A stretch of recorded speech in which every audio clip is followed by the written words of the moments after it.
Former Morgan Stanley CEO James Gorman has now become the executive chairman of the Walt Disney Company board of directors, and he's been named the head of the succession committee. That means he's not only Bob Iger's boss, he's technically in charge of finding Bob Iger's replacement. And they've now delayed the announcement of their CEO, which we thought was going to happen sometime in the next earnings call, to early 2026. Let's talk about the internal candidates that Disney just doesn't seem to have any confidence in to run the company here on That Park Place. I'm also going to throw in here the wild card of somebody from the outside pointing out that Michael Eisner came from the outside and did such a fantastic job for a long time before the passing of Frank Wells. Ted Sarandos apparently was asked if he had considered the Disney CEO job, and he said, not even on my mind over here. By the way, Netflix is roughly double the size of the Walt Disney Company right now by market capitalization. That's pure value of the asset versus the value of the assets of the Walt Disney Company. And as far as I know, I don't think they have any massive theme parks. So all they have is their streaming service. And okay, so they did have Quickster or whatever you want to call the DVD rentals. I think they probably cleared those out. So, reduction by about $5 to $13 for those DVDs there. Anyways, the single streaming service of Netflix worth more than the entirety of the Walt Disney Company times 2. But this guy says, no, Disney's not really on my mind.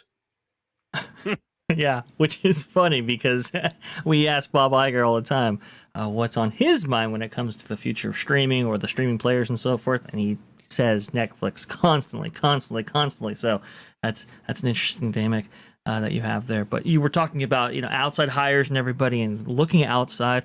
Like you said, Michael Eisner came from Paramount and Frank Wells came from Warner Brothers. So outside candidates should absolutely be considered in this race right here, because the tendrils of the Walt Disney Company just extend so far. The company is so much more vast and much more complicated and complex, and with so many more moving parts than even when Michael Eisner and Frank Wells joined the company. I would say especially, but even when Bob Iger joined the company, it's really taken on a life of its own, completely different from maybe what would have been considered for the CEO role before. So yeah, I mean, Netflix streaming, it's a vastly more complicated and different business. Here's what's interesting. Okay, if Netflix is the goal, if Netflix is seen as the blueprint for what the Walt Disney Company wants to look like going forward, why aren't we considering candidates potentially from Netflix itself? I don't know. In fact, I think that there's a little bit of insanity going on. I actually like James Gorman, and here's the thing: as far as Fortune 500 CEOs go, you could do a lot worse than James Gorman heading up your CEO succession committee. I get it that he is probably left leaning. He is probably a globalist. All of those things that we're not really crazy about here on That Park Place, but he is a grown-up. He's a guy who's run many businesses or had influence over many businesses. He's not the same as BlackRock, although he has probably been in the same room as some of those guys from BlackRock. Morgan Stanley, of course, is an investment bank on its own. So they may, in fact, be part of the problem, but at least Gorman is a person who, in the end, wants to make money and has done a good job of not engaging in for lack of a better way of putting it, culture war nonsense. So, and Gorman retained through that succession planning for Morgan Stanley itself. They retained the talent that were the other candidates in the room there, which is, that can't be understated, folks. And when you have 4 potential candidates leave the Walt Disney Company in the last 10 years or so, that maybe should have been the CEO now. To retain talent in the search for the next CEO that's a hard one to actually to perform, because when people are passed over for the job, usually it's like, okay, well, I have no future here, and they leave. So I think James Gorman, like you said, Jonas, I understand he's not the ideal pick for this situation. Look, we can't pick the players. We can only rank what they do and their statistics. And James Gorman has the experience to kind of back up the fact that he kind of really should be where he is right now. Let's go over here and talk about the candidates that the Wrap is examining here. Dana Walden, co-chairman of Disney Entertainment. If you're looking for an executive on the creative side, it's hard to find one more accomplished than Dana Walden. In 2024 alone, Disney programming under her leadership earned a staggering 395 Emmy nominations and 116 wins. These include victories across all TV spaces, from streaming, The Kardashians, broadcast entertainment, Abbott Elementary, broadcast news with Good Morning America, and the mighty winner on cable, Shogun. Walden has also proven that she has an eye for talent. Did she? At Fox, she advocated early for Ryan Murphy and the push to create Glee. Oh, good. We have her to thank for Glee. Walden was also behind the development and production of massive hits like 24, Grey's Anatomy, and American Idol. Well, those were big. There's also the Fox of it all. Before joining Disney, Walden served as CEO of Fox Television Group. See, this is really the thing right here. She is an accomplished executive over there at Fox. She was under Peter Rice before Peter Rice was led out the door. Why? Because he was going to try to replace Bob Chapek. Her transition from Fox to the current state of Disney proves she can successfully lead during a merger or acquisition, an essential skill for anyone who's hoping to head Disney. I'm going to disagree right here, actually. Current Fox television shows. What are we calling it now? 20th Century Studios.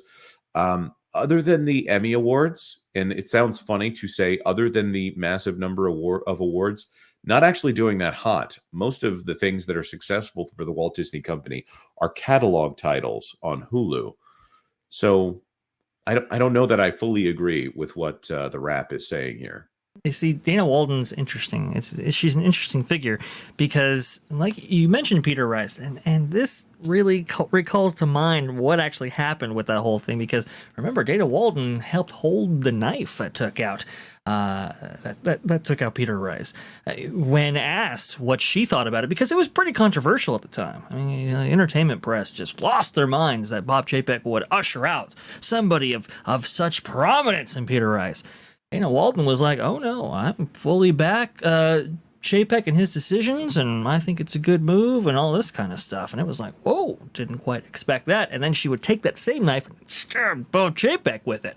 So she's a really conniving player, this one. She obviously is in this role and in this race for a reason. It's very, very well stated.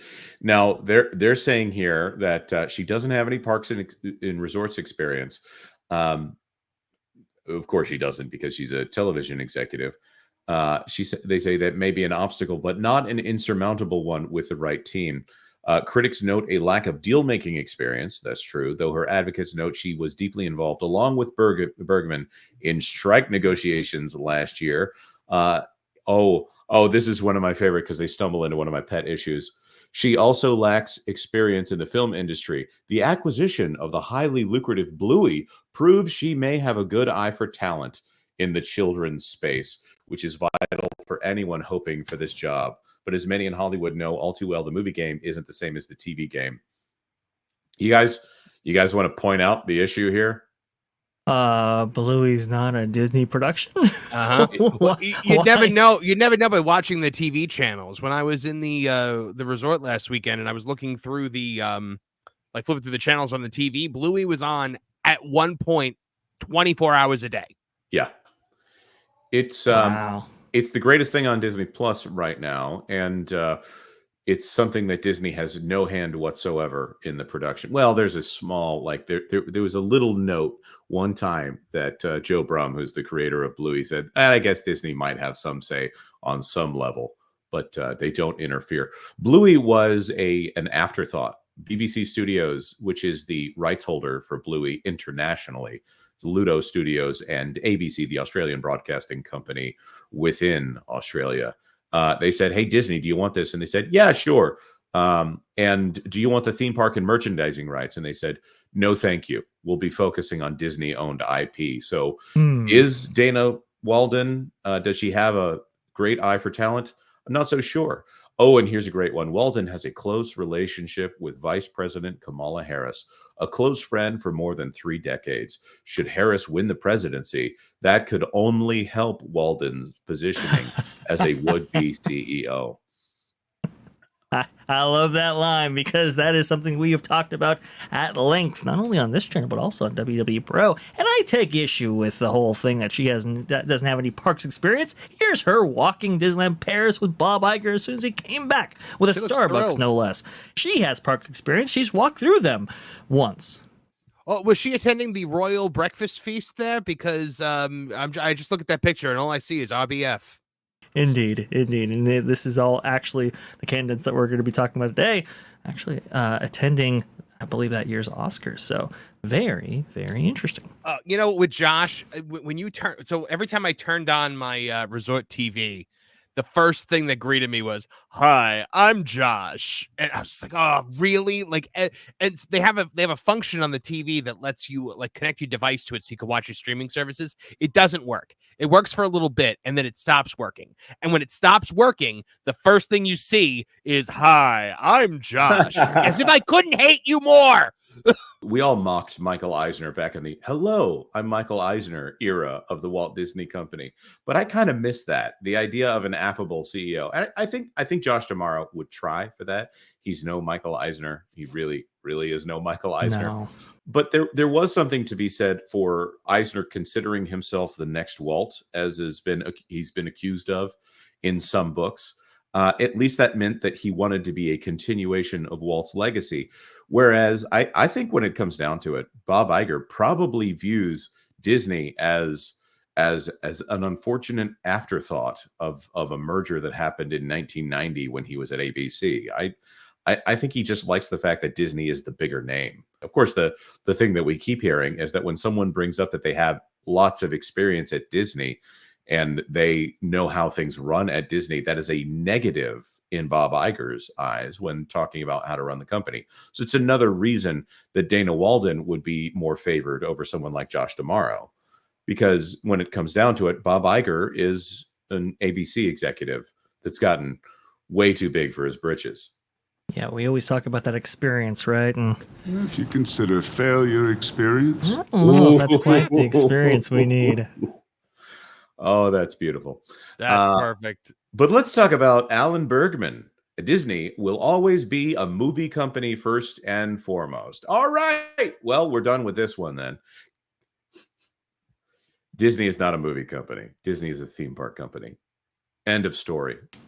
They don't make money in the movie business. They make revenue in the movie business, but the movies are essentially commercials for the theme parks. But back to this interesting take that Disney will always be a movie company first and foremost, which is, of course, why the stock price is not moved at all when movies do well. That's the realm where Bergman lives. Since he became president of the studios division in 2005, 28 of Disney's movies have surpassed the 1 billion mark. Those milestones showcase Bergman's nimbleness. He rules over a formidable brand empire, which is to his executive credit. But the acquisitions of Pixar, Marvel, and Lucasfilm were made by Iger and his strategic team. That's a interesting way to say Kevin Mayer, not Bergman.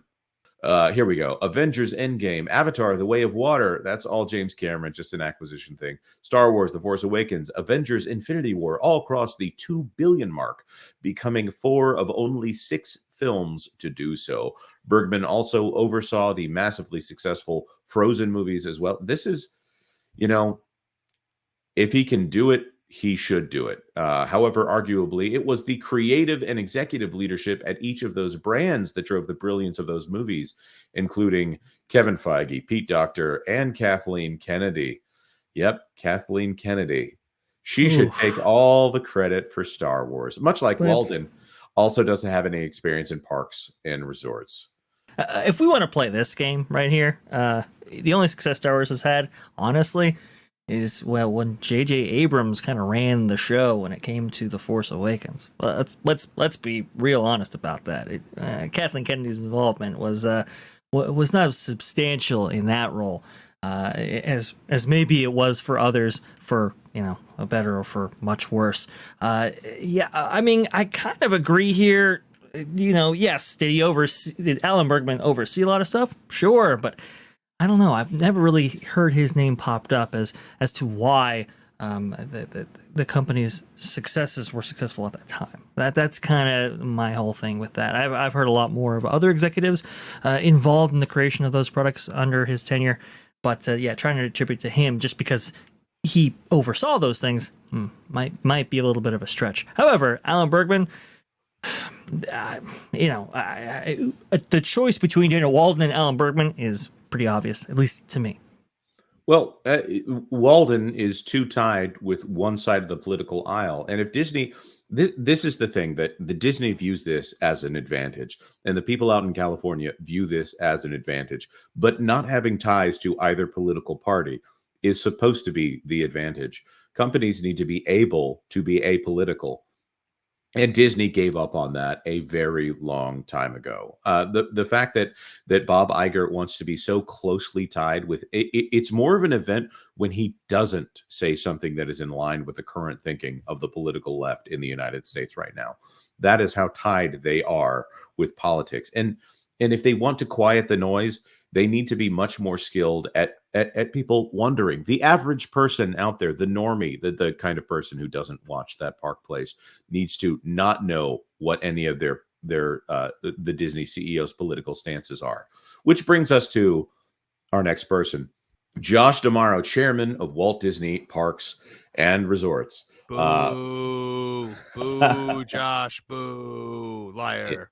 If you're gonna boo him, I have a special pass that will allow you to boo him to his face. You'll need to get in with a line of other people. It won't actually get you to the front of that line, but it's about $450 per person. If you've got multiple people, you're gonna have to pay more for that. Josh D'Amaro, I'd actually pay for that opportunity. I would pay for the opportunity to heckle Josh D'Amaro. You'd have to wonder how much you could make on that video long term, and maybe you could break even. Josh D'Amaro, current chairman of Disney Experiences, has been a rising star at Disney since 1998. And that's about when Islands of Adventure opened. I just imagine being up in the balcony at D23 being like, Josh D'Amaro, more like Josh Do It Tomorrow. Ooh. That's great. He's worked at Disney. Oh, look how much they love him. That's the picture they chose for him right there. D'Amaro has become something of a sensation for the Disney parks superfans who regularly request selfies with him. And careful observers have seen how often he has visited various parks with Iger, usually flanked on the other side by Walden, suggesting that both are key contenders for next in line. D'Amaro's knowledge of the division cannot be overstated. Experiences is a crucial component to Disney's overall business model. Okay. I'm just going to go back to this line up here. Disney will always be a movie company first and foremost. Where is it again? Experience is a crucial component to Disney's overall business model. Guys, you do not understand Disney's business model if you think that parks and experiences is an overall important thing, and the film division is the important. They could farm out the making of those films tomorrow, and it would not affect the parks.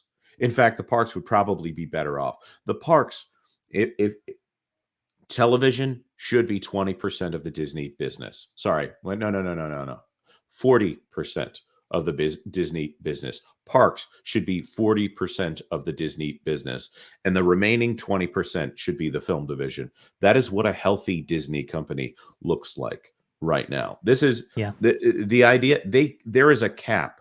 Even when Disney was dominating the film market, it was only 20% of the entire revenue for the Walt Disney Company, and probably even less of their gross profit, because when you take out how much it costs for them to make those films, no, absolutely not. Oh yeah, I mean it's it's not even close. Those are kind of lost leaders, and they push the IP of the parks, but the IP being leveraged throughout the brand really starts. I would say ends in a big way in the parks division. The parks are not a crucial aspect; they are the most crucial aspect of the Walt Disney Company. In fact, when the streaming subs go up and down, and they have a lot of variance in that regard, a lot of volatility in that regard, right? Wall Street analysts, they look at it and they go, whatever. It doesn't really move the stock price. But the parks, when it reports a single-digit percentage drop in terms of revenues and so forth, that's when Wall Street analysts get, whoa, what is going on? Because they understand the money flows to the parks division. I mean, literally a third of the overall profit for the entire company comes from just one of their resorts, in which they have 10 that they have a financial stake in.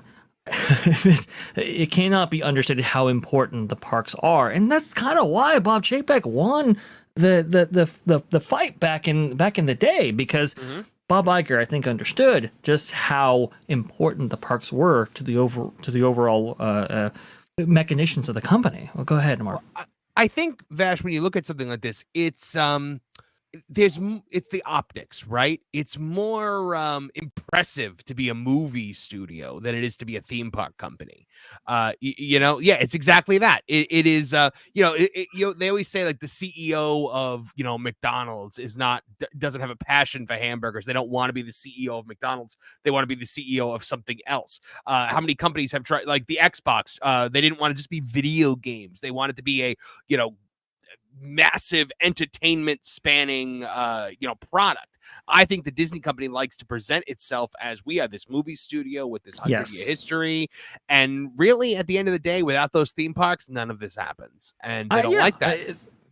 Well, that's also why they're trying to rebrand themselves as a technology company, right? In order to make themselves give this whole technology edge. Oh, we're like Apple, you see. No, you're really not. And I think, Marvin, too, that to that point you're talking about, I think that's also why the entertainment industry looked very maybe unfavorably at Bob Chapek, because it's like, oh, he's the theme park guy. We actually saw a lot of that snooty little commenting with side Iger, chats. with the way Iger was bashing him behind his back, like, oh, he's from the Midwest, those people. Yeah, it's one of those things, Marvin. Definitely, It's definitely along those same lines.